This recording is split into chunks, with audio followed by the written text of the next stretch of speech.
ఈరోజు భారతదేశం మొత్తం ఇలాంటి నీచుడికి మీరు స్వాగతం పలుకుతున్నారు. మీరేం మనుషులు ఒక్క అమ్మ అక్కల బూత్లో తిట్టలేదు సార్, అన్ని తిడుతున్నారు సోషల్ మీడియాలో.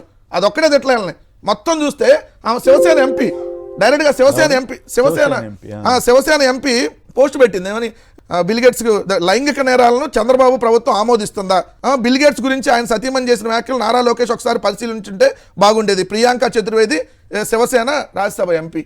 సో ఆమె డైరెక్ట్గా పెట్టి నిలదీస్తుంది. మీకు ఎంతకంటే ఎవరు దొరకలేదా? రెడ్ కార్పెట్ వేసి స్వాగతం పలుకుతారా?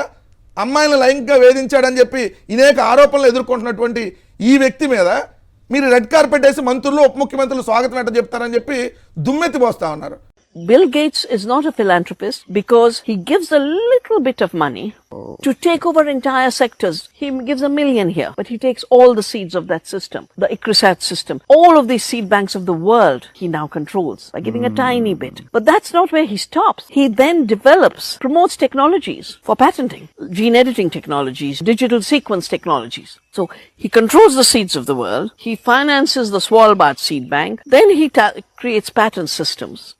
And he destroys the international system that controls the country's rights to their seed, the Convention on Biological Diversity, the FAO Treaty on Seed. He destroys and undercuts them so that all the seeds of the world are his seeds, and he can be the new Monsanto.